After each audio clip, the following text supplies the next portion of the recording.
welcome to our today's podcast. I am your host, Lorraine Sakini, and today we want to talk about love, relationships, and HIV. And with me, we have guests who are going to introduce themselves. They're young, they're fun, they've seen it almost all. Well, they're young. And I would like to start with my immediate right. Okay, my name is Anthony Akolu. I'm an advocate under RHNK. Hello all, my name is Michelle Karaoke. I'm the Gender and Inclusivity Program Associate at Reproductive Health Network Kenya. Hi, I'm Grant Emily, an advocate under RHNK. Hello, I'm Mary Njoki. I'm a SRHR advocate under RHNK. So Mary, what is SRHR? SRHR is sexual reproductive health rights. So you're an SRHR advocate? Yes. Okay, so we've all been in love, maybe, not speaking for anyone. Imagine that. We've all been in a relationship, not speaking for anyone again. Situationships. Okay, that's still a relationship of sorts. So, when you have been in these relationships, I have a few questions that I want to ask and understand what it has been like for you. What are some of the challenges you have experienced, especially when it comes to reproductive health, that makes you want to speak on or makes you want to say, hey, I was in a relationship and this is what I went through and I would like to share with regards to our today's content. I'll start with you, Mary. Challenges. Yeah. Challenges zenye mimi nimepitia kwa relationship kuhusu na story na SRHR. Unapotoka na msee, mmeenda meet, ndio mmejana naye upya. Mmepiga stories zenyu, alafu inafika time mnaenda kujibamba, ukimwambia buda tunaweza jipini. Anamwambia hapana, mimi nakuanga allergic na hizo vitu. So unaona anataka have it raw na wewe utaki. So hiyo ni challenge kubwa sana mimi napitia kwa relationship.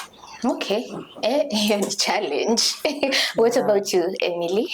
Yeah, just as she has said, yeah, that is a challenge, especially when someone starts manipulating you emotionally. Tunaanza kuambia kama unanipenda hatutatumia, kama tu uko loyal kwangu mbona tusitumie, so you know that kind of thing. No.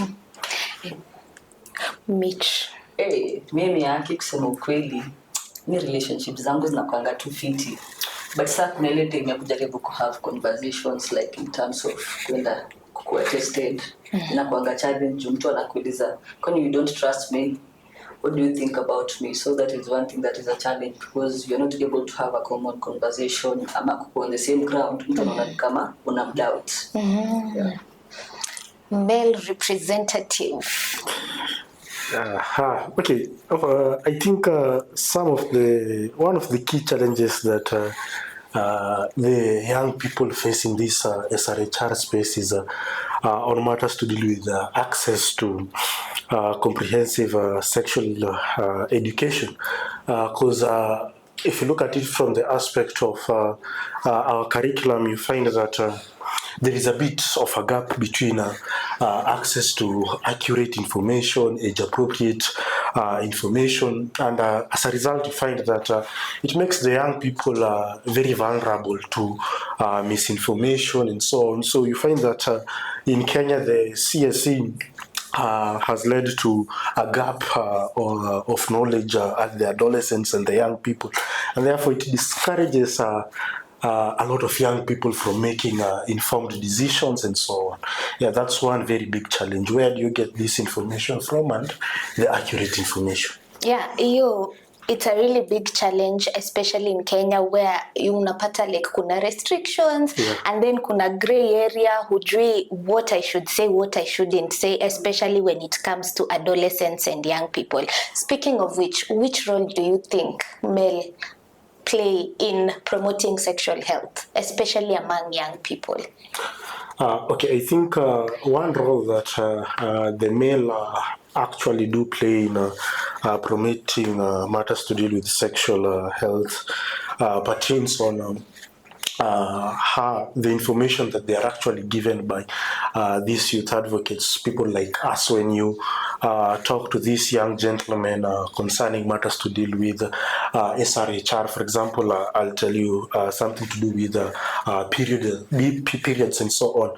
You find that when the ladies get to know that, okay, the male also see this as something usual, it lowers the stigmatization that is there in this space. So men actually do play a very big role at the SRHR space. It is not a ladies' affair only.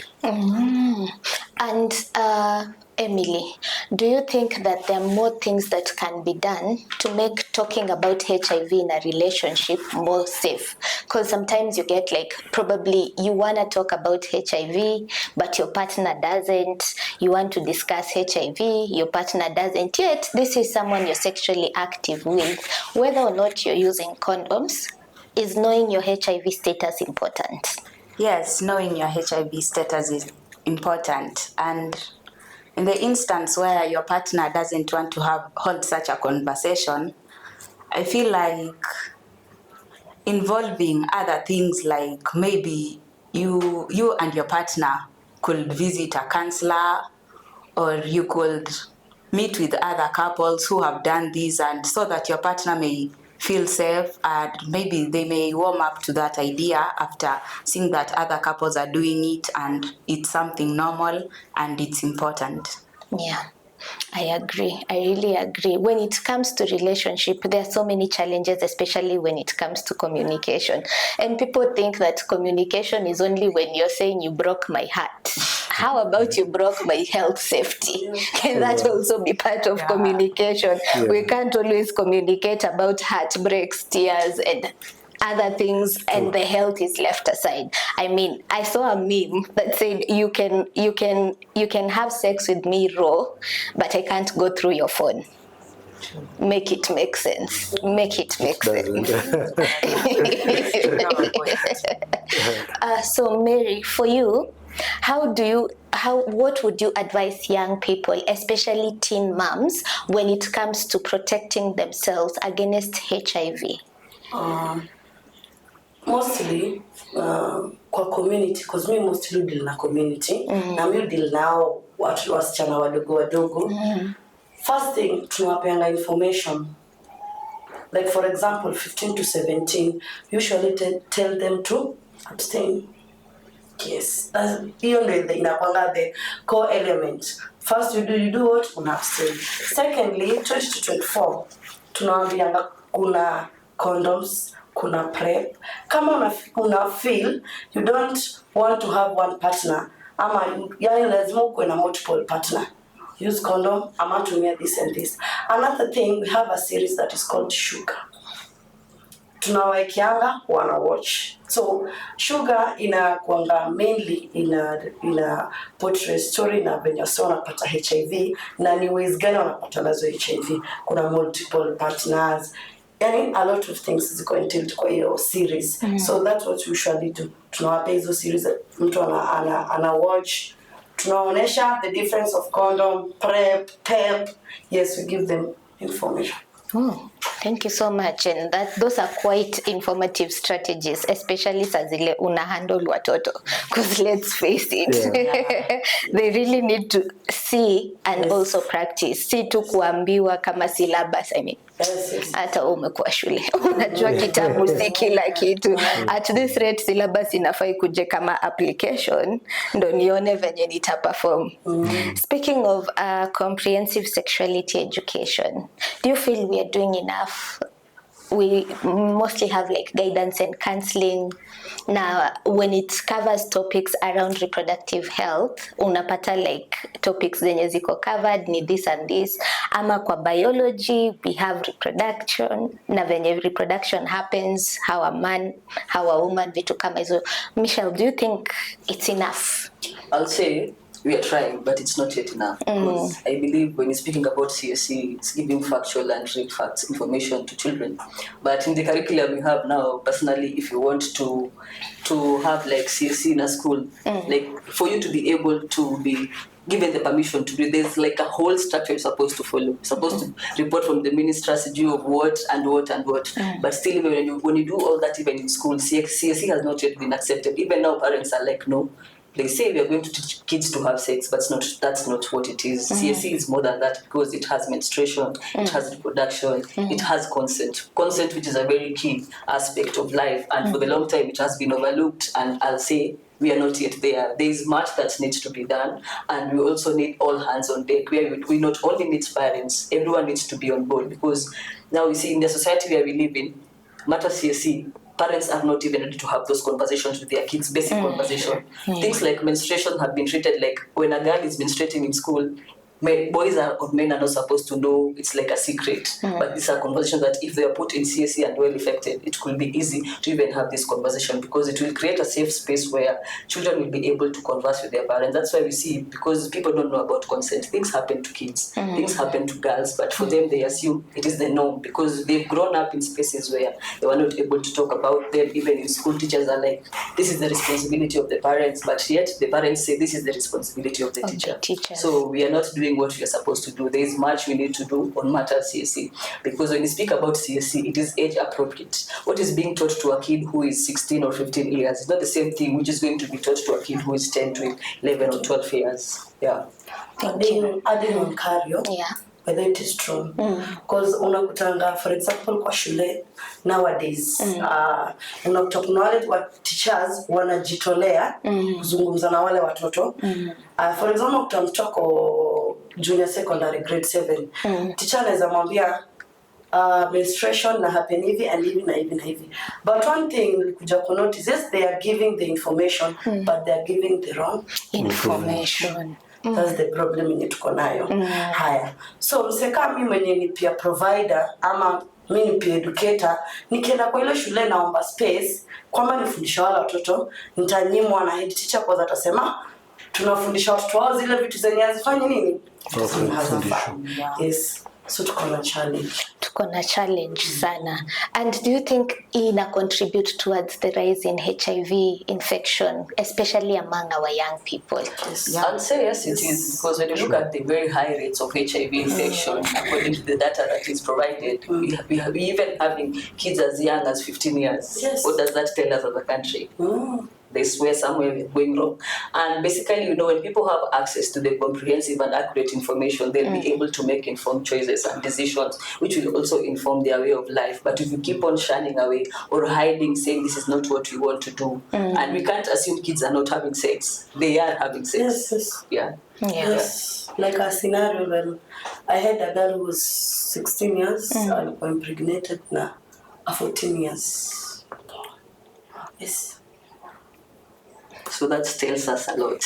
It speaks a lot. The data, especially accurate data, it doesn't lie. And it's a sad state of affairs because we were all young and we are still young. I'm not calling anyone not young. Disclaimer. And it says a lot, because what would you tell the teen you? We are not teenagers, but knowing what you know now, umepata capacity building, umework na RHNK, umerealize like, oh, this was the case, or this is how I should be doing, or this is what I should have considered.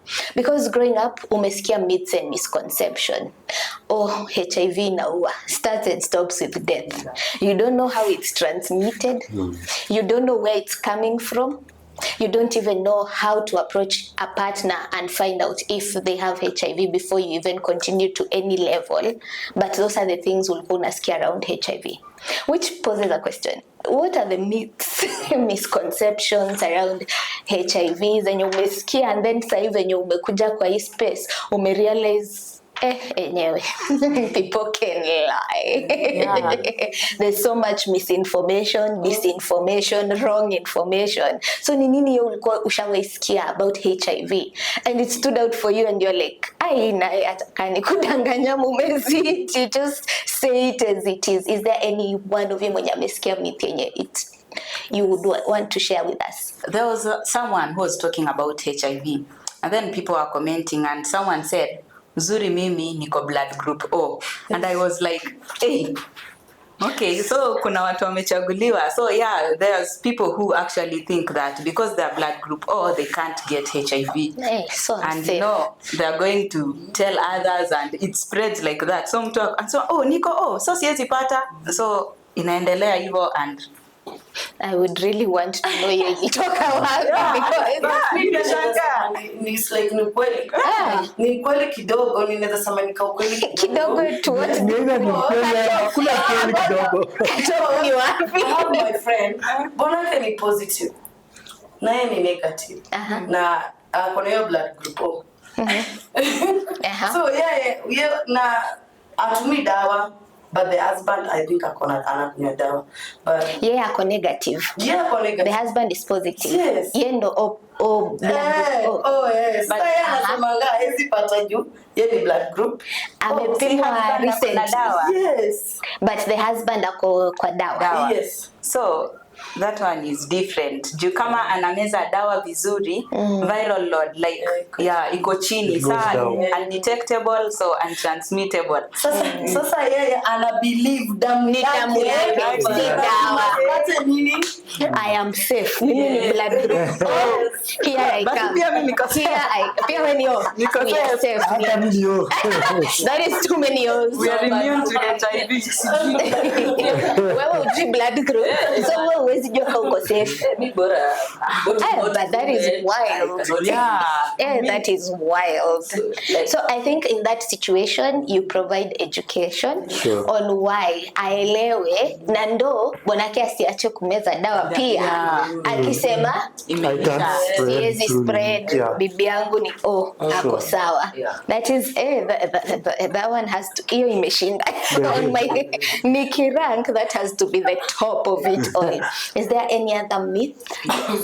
There's actually a very big myth. People like saying like gender diverse people cannot get HIV, which is a lie. Everyone is prone to getting HIV, but for the longest time people are saying, these people cannot get it. They are safe. You guys are safe. You don't need to get tested. You don't need to use protection or any measures. But those are lies. Yeah, and STIs too. I've had people saying, "Ai, huyu ni lele, yeye zipata STI, imagine." And you're like, things happen, so everyone can get it. Yeah. Like hakuna justification why other than the fact that ako gender diverse. If you treat it normally, you can get it. Anyone can get it. Yeah. And anyone can spread it. This is how the spreading and the transmission.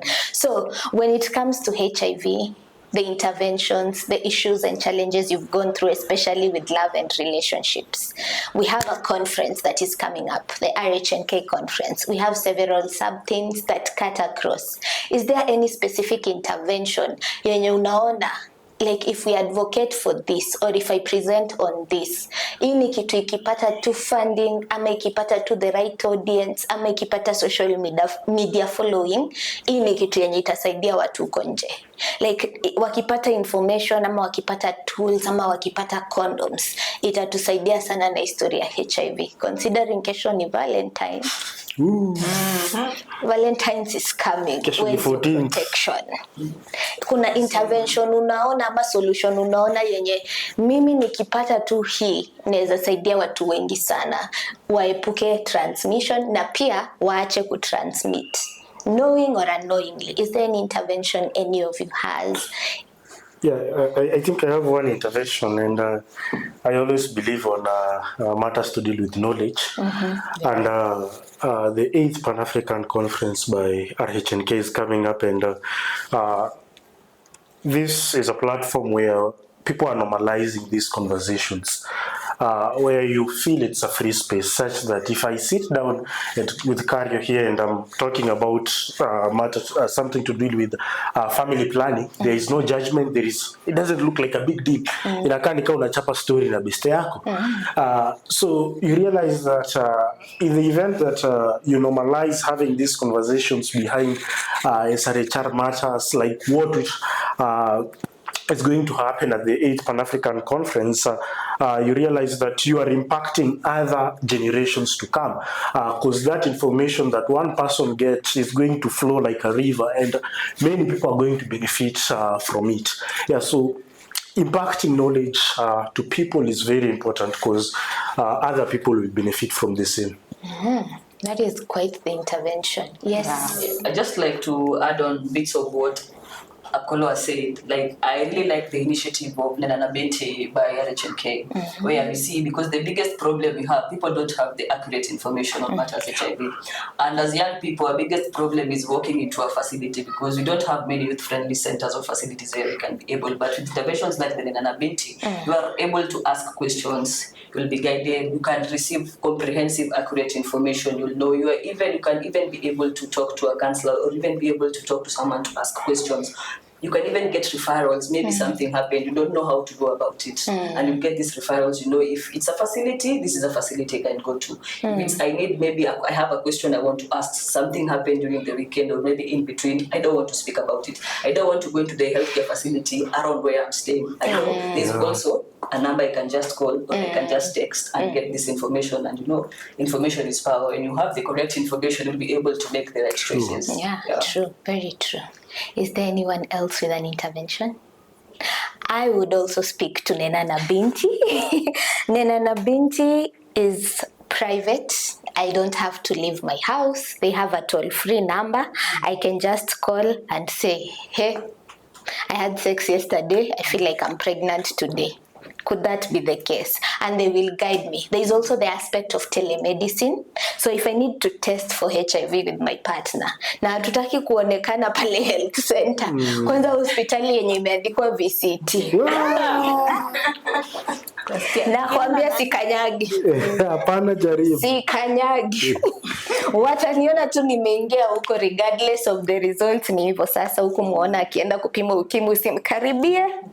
Nenana Binti will send me the kits. I can self-test at home, or they can refer me to a provider mwenye ako a bit far, for just my own comfort, because healthcare is optional. I should not feel pressured to go to the hospital.